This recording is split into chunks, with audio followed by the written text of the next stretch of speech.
A very good morning. Welcome to Breakfast News. I am Oinitham.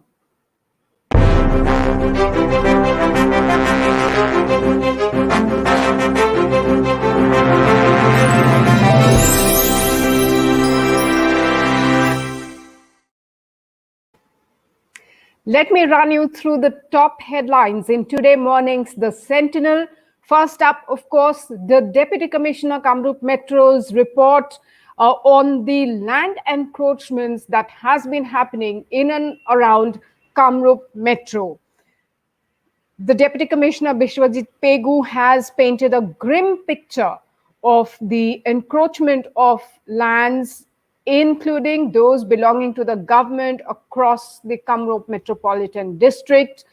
After conducting a survey by the departments themselves of the lands encroached upon in Kamrup Metro, the Deputy Commissioner submitted his affidavit to the High Court as response to a public interest litigation filed in October 2018. Such a survey was directed by the High Court. The survey that has been conducted by the Deputy Commissioner's Office of Kamrup Metro was on the directive issued by the Guwahati High Court in response to a public interest litigation that was filed in October 2018.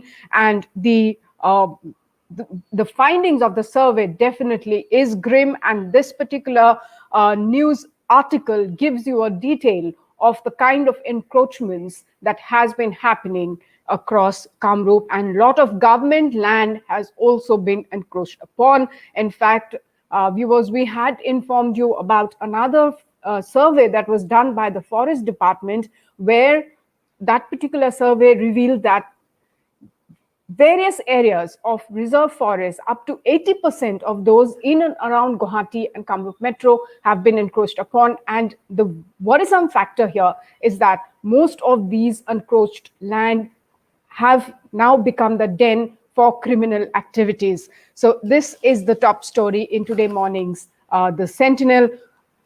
The next story, of course, is about COVID situation in the state of Assam. As we speak, the number has already crossed 70,000 mark. It stands at 76,875, the number of total cases in Assam.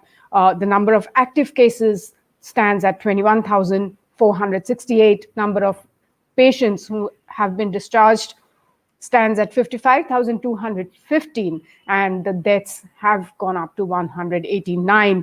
Now, the spread of COVID-19 in Assam has proved to be more severe than what the Union Health Ministry had thought at one point of time. In fact, they had sent in an information to the state government saying that around this time the state would see cases up to 65,000. But like I have just mentioned, we have crossed that mark. And in fact, it's almost 11,000 more than what the central government, the Union Health Ministry, had predicted for the state of Assam. We stand at 76,875 and counting. Now, with most of the restrictions gone since yesterday, because now this is Unlock 3.0 that's started since yesterday in Assam, in Guwahati. There were a lot of restrictions till August 15th. Now, inter-district movement has been allowed. The night curfew will now begin from 9:30 at night. Of course, weekend lockdowns stand, but there has been a lot of relaxations. The city buses are expected to ply from today, so a lot of relaxations there. Now, the number is only expected to go up. In fact, the state health minister, Himanta Biswa Sharma, he said, and I quote, "The war against COVID-19 is not yet over. We need to lay more importance on social distancing. The government and the medical fraternity have been doing all they can. The general public should also reciprocate by scrupulously adhering to COVID-19 protocols and restrictions," unquote. Now, another worrisome factor for the state has been the fact that most of the health workers, doctors, nurses, have also tested positive for COVID.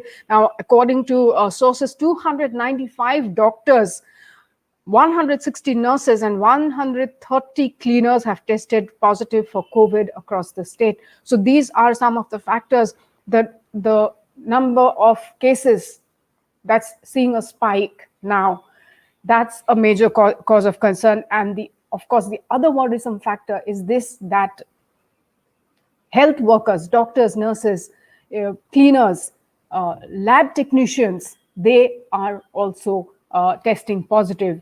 Definitely a cause of concern, but of course the state government doing everything that it can to contain the spread of the virus. And the minister once again requesting public to adhere to the COVID-19 protocols of social distancing, maintaining self-hygiene, washing hands, wearing the mask, all of those stuff. Now, news from the world of cricket. Of course, since yesterday, the big headline that has been hitting every media report has been MS Dhoni's announcement that he's bidding adieu to international cricket. Now, former India captain Mahendra Singh Dhoni on August 15th announced his retirement in an Instagram post. Dhoni posted a video montage with pictures at different points of his career, along with a caption, and it reads, and I quote, "Thanks a lot for your love and support throughout. From 1929 hours, consider me as retired," unquote. So that is one of the, that's the image there made of sand. His fans there doing that. So already messages pouring in for MS Dhoni. So he's been the two-time World Cup winning skipper. Of course, he didn't share much details there about his plans, but yes, he in a way announcing his retirement from international cricket. Now, of course, due to COVID and sporting activities definitely taking a backseat, a lot of sports stars going through a lot. In fact, all of those players who were supposed to participate in the Olympics, their future too now remains to be seen. People like Mary Kom, who were actually looking forward for another medal in the Olympics, because age for sports people is very, very important. And with the COVID pandemic spreading, all sporting events getting pushed and delayed, a lot of concern and worry amongst the sports people across the globe. Now, moving on to stories from across Northeast. First up, of course, once again, is the COVID situation from the northeastern states. The district magistrate, first up is news from Shillong and Meghalaya. The district magistrate of East Khasi Hills has declared the Theong compound, Raj compound and Hari compound at Nongsopro, Upper Moprem as containment areas with immediate effect, so as to restrict unregulated entry and exit movement on site to prevent spread of COVID-19. Now, Meghalaya, the number has already crossed 1,000. It stands at about 1,374. This is the number in the past 24 hours. In fact, Meghalaya saw the single day highest spike on Sunday with 82 new cases. West Garo Hills recorded the highest with 48 fresh cases, of which 39 are BSF personnel and remaining 9 are general public. 20 from East Khasi Hills, including 5 from the BSF and 14 from Rebhoi. This is the data that has been shared by the Director of Health Services, Dr. Aman War. That's the update from the state of Meghalaya. There too, cases increasing at a very, very rapid pace. Already Meghalaya positive cases, the total number of positive cases stands at 1,374. Arunachal Pradesh, the tally has shot up to 2,658. 51 new cases reported. The number of active cases stands at 882. Death toll, thankfully, remains at 5. The MLA of Lekang constituency, J.E. Deori, he has tested positive. That is the update from the state of Arunachal Pradesh on the corona cases. Now, as part of celebrations for the Independence Day, in Meghalaya, the Meghalaya governor Tathagata Roy and the First Lady of Meghalaya, Anuradha Roy, unveiled cultural portraits depicting the dances of 3 major tribes of Meghalaya and a portrait of Sardar Vallabhbhai Patel in the Darbar Hall of Raj Bhavan, or the governor's house. The portraits were painted by renowned artist of the state, Raphael Warjry. So that is something really nice that happened as part of Independence Day celebrations in the state of Meghalaya. Now, and then moving on to Manipur, of course, there's been a lot of political drama that has been going on in that particular state, a lot of political action the state has been witnessing of late. Now, the Manipur Chief Minister N. Biren Singh said that those criticizing his government should first seek details of the government policies, programs, plans, and decisions. This is what he said during his Independence Day speech. He said that before criticizing every aspect of his government, anyone who has a grievance, doubt, and curiosity should seek proper information through Right to Information Act and get the confusion cleared.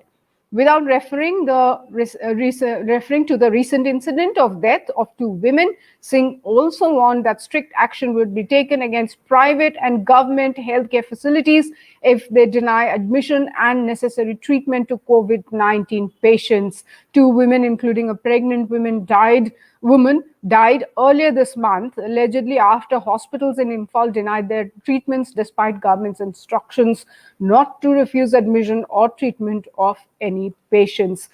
So this was part of his Independence Day speech from Manipur Chief Minister N. Biren Singh. Moving to Tripura Chief Minister Biplab Kumar Deb said, with the improvement in rail, road, air, and waterway connectivity, Tripura would be the logistics hub of the northeastern states.